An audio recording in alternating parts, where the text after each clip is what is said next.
என் அன்பு குழந்தையே, நீ அதீதமாக விரும்பும் ஒன்றிற்கு சோதனைக்கு மேல் சோதனை என்று வந்து கொண்டே இருக்கின்றதா? அது உன்னுடைய கையில் சேரும் நேரம் எல்லாம் தட்டி போய் விடுகின்றதா? இந்த முறை தடைகள் எல்லாம் விலகிவிடும், நிச்சயம் இந்த முறை நம் கைகளில் சேர்ந்துவிடும் என்று நீ நம்பிக்கையோடு நினைக்கும் காலகட்டத்தில், நம்பிக்கையோடே எல்லா சூழ்நிலைகளும் மாறி வரும் காலகட்டத்திலும் திடீரென அவை உன்னுடைய கைகளிலிருந்து நழுவி விடுகின்றதா? இதற்கெல்லாம் என்ன காரணம்? ஏன் இவ்வாறு நடக்கின்றது என்று குழம்பிக் கொண்டிருக்கின்றாய். உன்னுடைய குழப்பத்தை முழுமையாக தீர்ப்பதற்காகவே உன்னுடைய அப்பா நான் இன்று வந்துள்ளேன். இப்பொழுது நான் சொல்வதை முழுமையாகவும் கவனத்துடனும் கேள். நீ என்னை முதன் முறையாக நாடி வரும் போதிலிருந்தே எல்லாமும் உன்னுடைய வாழ்க்கையில் சரியாக நடப்பதை போன்று மகிழ்ச்சியுற்றாய். கொஞ்சம் கொஞ்சமாக என் மீதான நம்பிக்கை அதிகரித்து நாளடைவில் என்னை நீ சரணாகதி அடைந்தும் விட்டாய். ஆனால் சரணாகதி அடைந்த பின் என்ன நடக்கும் என்பதை சொல்கின்றேன் கேள். என்னை நீ சரணாகதி அடைந்த பின்பே உனக்கான சோதனைகள் ஆரம்பித்து விட்டதாக நீ நினைக்கின்றாய். உண்மைதான் மகளே, சோதனைகள் என்றே அதை நீ வைத்துக்கொள். நீ எதை அதிகமாக விரும்புகின்றாயோ அதற்குத்தான் முதல் சோதனைகள் வரும். உன் வாழ்க்கையில் நீ விரும்பிய ஒன்றிற்கே சோதனைகளை நான் தருவேன். என்ன பெருமாளே இவ்வாறு கூறுகின்றீர்கள் என்று மீண்டும் குழம்பிக் கொள்ளாதே. தெளிவாக கூறுகின்றேன், பொறுமையாக கேள். பால் இருக்கின்றதல்லவா, அந்த பாலுக்கு கஷ்டம் கொடுத்தால் அது தயிராகின்றது. அந்த தயிரை கடைந்து எடுத்தால் வெண்ணெயாகின்றது. அந்த வெண்ணெயை நெருப்பிலிட்டு உருக்கினால் அது நெய்யாகின்றது. பாலை விட தயிர் உயர்ந்தது, தயிரை விட வெண்ணெய் உயர்ந்தது, அந்த வெண்ணெயை விட நெய் உயர்ந்தது.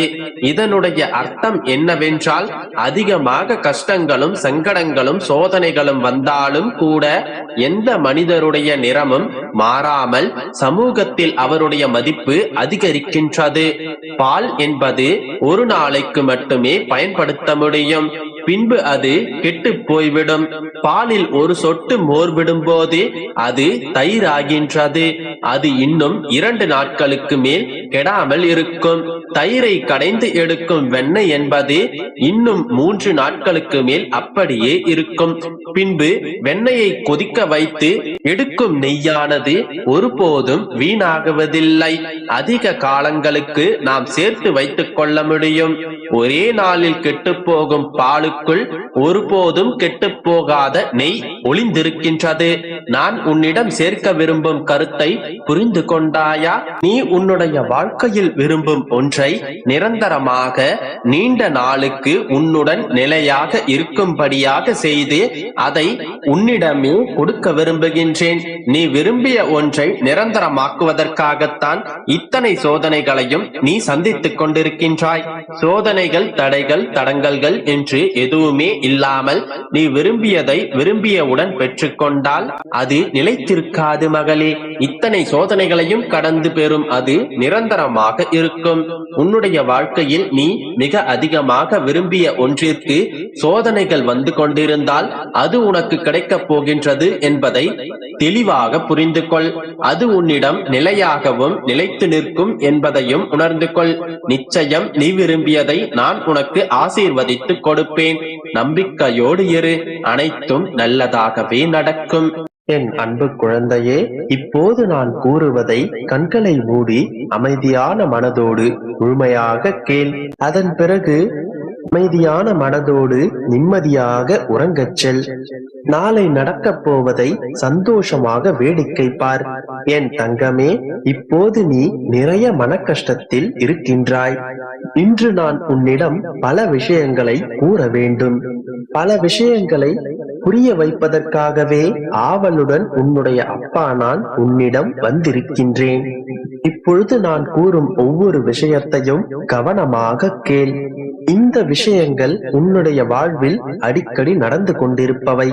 நீ தெரிந்தோ தெரியாமலோ இந்த சூழ்நிலையை அனைத்தையும் கடந்து கொண்டுதான் இருக்கின்றாய்.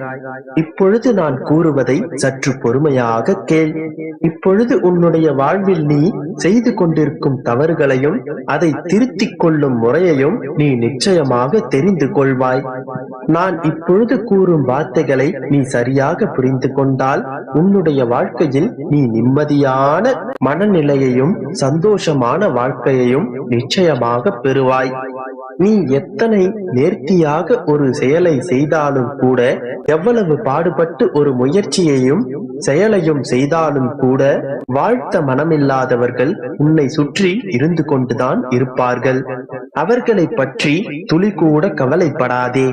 நீ எதை செய்தாலும் அதில் குறை கூறுவதற்கு ஒரு சில கூட்டம் இருந்து கொண்டேதான் இருக்கும். அதனை பற்றி கவலைப்படாதே. உன்னுடைய செயல்களையும் அதில் உள்ள நேர்மையையும் நேர்த்தியையும் அழகாக கணக்கிட்டு வைத்திருப்பவன் நான். நீ செய்யும் பணிகளுக்கான ஊதியத்தை தப்பாமல் தருபவன் நான். உன்னுடைய லட்சியம் எதுவோ அதை நோக்கி பயணம் செய்து கொண்டிரு. ஒன்றை மட்டும் தெளிவாக புரிந்து கொள். இங்கு ஒவ்வொரு மனிதனும் தனித்தனி ஜென்மங்கள், தனித்தனி பிறவிகள், தனித்தனி ஆன்மாக்கள். அவர்களுக்கென்று தனித்தனி ஆசாபாசங்கள் இருக்கும், தனித்தனியான குணங்களும் இருக்கும். அதன்படித்தான் அவர்களுடைய பயணங்களும் இருக்கும். அவர்களை ஒழுங்குபடுத்துகிறேன் என்று உன்னுடைய வாழ்க்கையில் வேதனைகளை நீ வாங்கிக் கொள்ளாதே. குழந்தையே, ஏன் உன்னுடைய வாழ்க்கையை ஏக்கங்கள் நிறைந்ததாக மாற்றி வைத்திருக்கின்றாய்? ஏக்கங்கள் உன்னுடைய வாழ்க்கையில் உன்னை அழுத்தும் அளவிற்கு ஏன் அதை வைத்துக் கொண்டிருக்கின்றாய்? யாரும் இல்லை என்று ஒரு சமயம் புலம்பிக் கொண்டிருக்கின்றாய். அதே சமயம் உன்னுடைய மனமானது அன்பிற்காக ஏங்கிக் கொண்டிருக்கின்றது. எதிர்பார்ப்பின் தோல்வியே ஏக்கத்தின் ஆரம்ப கட்டம். அதனால்தான் யாரிடத்திலும் எதையும் எதிர்பார்க்காதே. உன்னிடத்தில் எந்த திறமையில்லை. நீ என்னுடைய அழகான, அறிவான, அமைதியான, பண்பான என் செல்ல பிள்ளை. யாரையும் தேடிச் சென்று கையேந்தி நிற்கும் நிலை என் செல்ல பிள்ளைக்கு இல்லை. நீ எதற்காக அன்பிற்காக ஏங்கி நிற்கின்றாய்? எல்லோர் முன்னிலையிலும் உன்னையும் உன் அன்பையும் அலட்சியப்படுத்தியவர்களுக்காகவா இவ்வளவு ஏங்கிக் கொண்டிருக்கின்றாய்? உன்னுடைய ஏக்கங்களை புரிந்து கொள்ளாதவர்கள், அவர்கள் உன்னை புரிந்து கொள்ளவில்லை என்பதை நீ அறிந்த பின்னரும் அவர்களுடைய அன்பிற்காக நீ ஏங்கி நிற்பதை கண்டு என்னுடைய மனம் தவித்துக் கொண்டிருக்கின்றது. எது உன்னுடைய வாழ்க்கையில் நிரந்தரம் என்பதை நீ அறிந்து கொள்ள வேண்டும் என்பதற்காகவே ஒரு சில நிகழ்வுகளை உன் வாழ்க்கையில் நான் நடத்தி காட்டினேன். இனிமேல் அதை உன்னிடத்தில் நான் அனுமதிக்க மாட்டேன். உன்னுடைய கண் முன்னால் போலியான அன்பு கொண்டவர்களை நான் காட்டப் போகின்றேன். ஒரு நாள் அவர்கள் நிச்சயமாக உன்னுடைய அன்பிற்காக ஏங்கி நிற்கப் போகின்றார்கள். அது நடக்கத்தான் போகின்றது. உன்னுடைய அன்பிற்காக அவர்கள் ஏங்கி நிற்கும் நிலை கூடிய விரைவில் வரப்போகின்றது. இப்பொழுது அந்த நினைவுகள் அனைத்தையும் விட்டுவிட்டு இப்போது உன்னுடைய வாழ்க்கையில் உனக்கு தேவையான திறமை, தொழில், முயற்சி போன்றவற்றின் மீது உன்னுடைய முழுமையான கவனத்தை செலுத்து. யாரும் உனக்காக இல்லை என்று கவலைப்பட்டுக் கொண்டே இருக்காதே. நான் உன்னை வழிநடத்தி செல்வேன். என்னுடைய வார்த்தைகளை உன்னுடைய மனதில் முழுமையாக ஏற்றிக்கொண்டு உன்னுடைய வாழ்க்கையில் அனைத்து முயற்சிகளையும் திறம்பட செய். நீ நிச்சயமாக வெற்றி பெறுவாய். நம்பிக்கையோடு இரு.